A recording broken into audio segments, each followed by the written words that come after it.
Assalamu alaikum viewers, I am Ali Ji and you are watching my YouTube channel Ali Ji's Beauty and Health Tips. Please subscribe, like and share my YouTube channel. Also press the bell button for more notifications.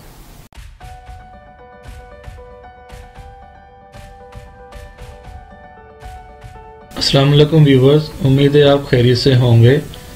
आज मैं आपके साथ जिस virus के मुतालिक बात करूंगा वो नहायत ही ख़तरनाक है, जिसकी वजह से हज़ारों जानें ज़ाया हो चुकी हैं।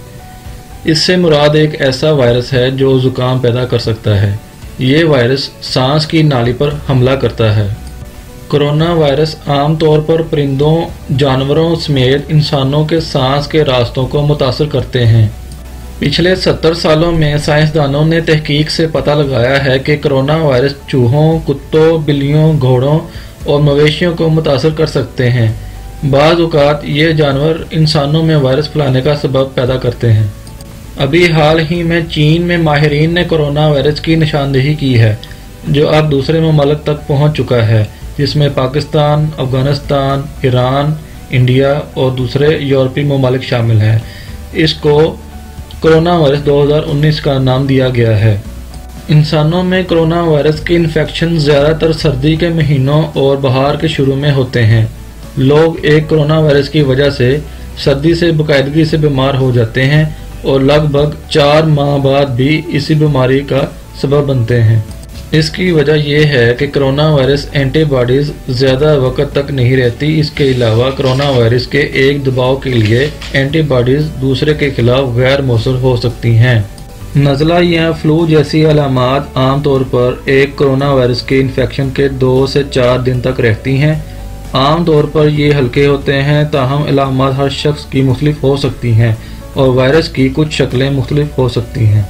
कोरोना वायरस की अलामात में शामिल है छींक आना, बहती हुई नाक, थकावट, दमा का बढ़ जाना, खांसी, बुखार और गले की सोजिश।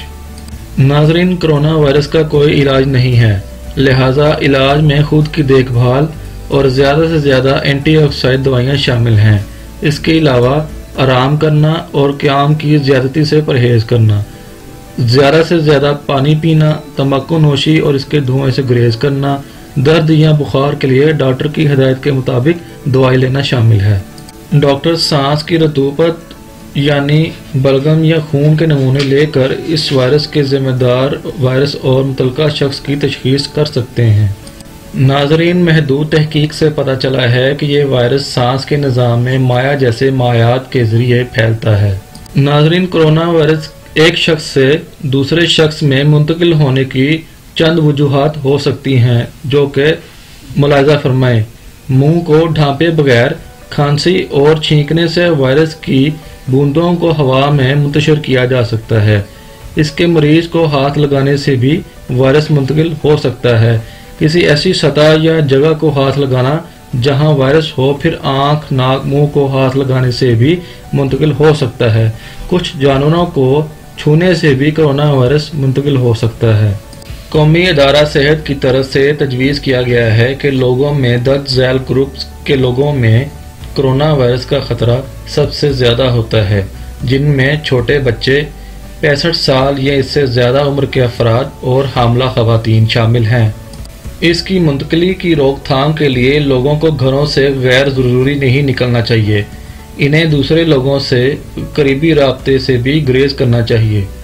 खांसी या छींकने के दौरान टिशू या रुमाल से मुंह और नाक को ढांपना भी वायरस की मुंतकिली को रोकने में मदद फराहम करता है।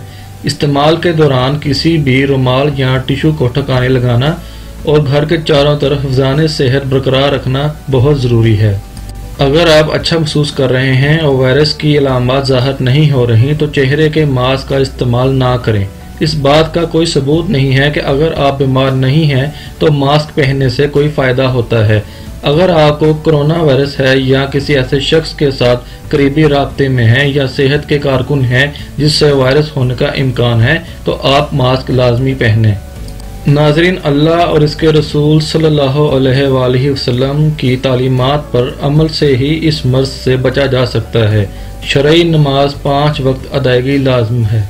आखिर में दुआ है कि अल्लाह हम सबको अपने हिफ्ज़ व ईमान में रखे। आमीन।